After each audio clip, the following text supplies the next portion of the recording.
Pemirsa, setelah mengamati perdagangan saham di Bursa Efek Indonesia, kita akan menuju Jakarta Future Exchange untuk mencermati perdagangan komoditas.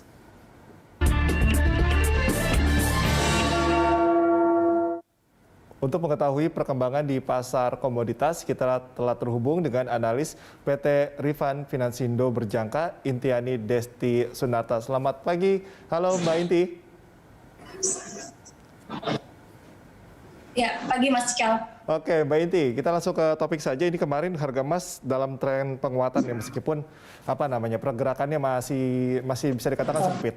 Bagaimana dengan pergerakannya di hari ini, Mbak Inti? Oke, untuk hari ini emas dibuka pada level 1770.00 per ounce dan trennya masih akan menguat sampai 3 sampai dengan 5 poin. Untuk seiring dengan laporan CPI Amerika Serikat yang dirilis di atas ekspektasi, dan ini membantu pasar pada aset logam emas, Mas Cikal.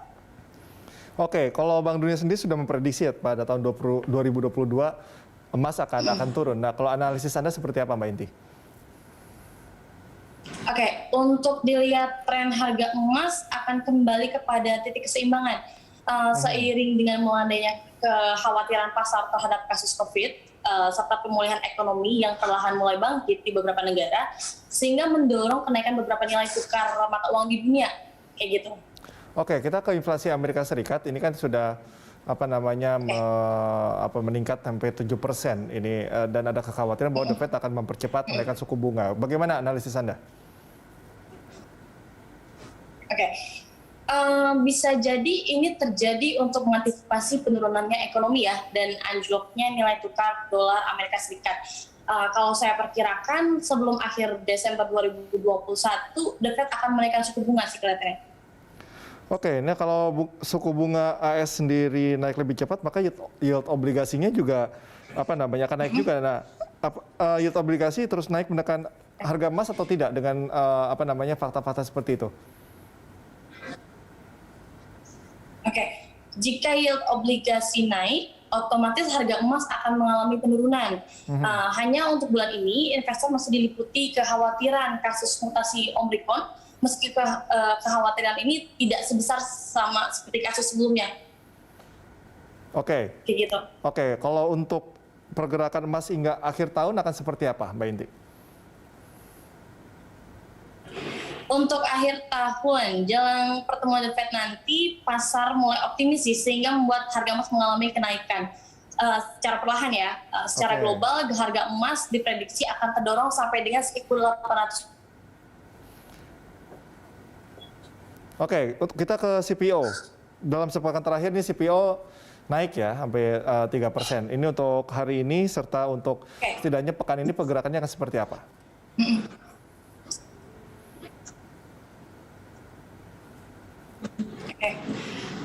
Penurunan volume produksi CPO di Malaysia itu mendorong harga CPO terus meningkat ya.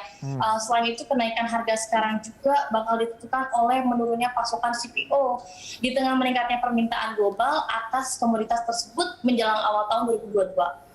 Jalurnya ada dua, di supply atau meningkatnya demand global. Semuanya akan memicu pertumbuhan harga komoditas CPO. Oke, nah ini menandakan CPO akan kembali pada tren bullish atau seperti apa?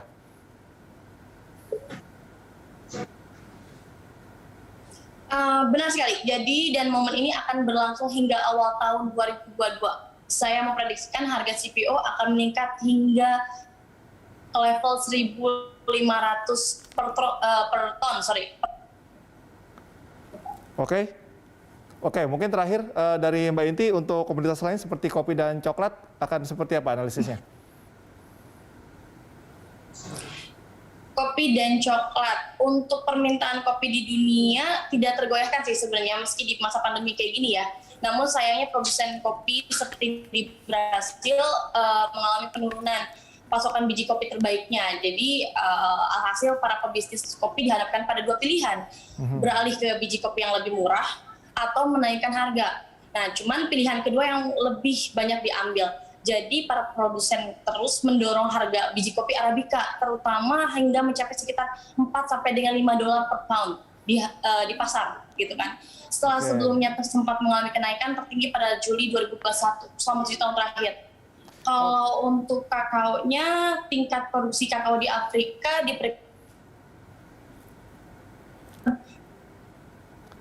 sampai dengan 6% di tahun depan. Hal ini bisa menyebabkan harga kakao semakin tinggi. Ya, dengan berkurangnya produksi kakao di US.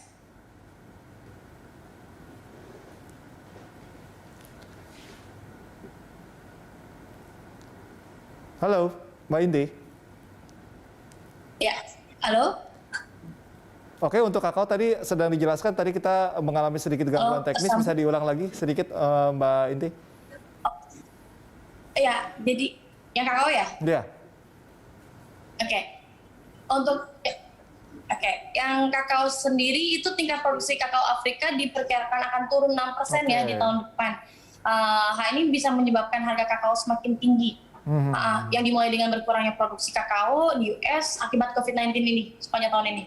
Oke, baik. Terima kasih Mbak Inti atas informasi serta analisisnya. Pemirsa, analis PT Rifan Finansindo Berjangka, Intiani Desti Sunarta.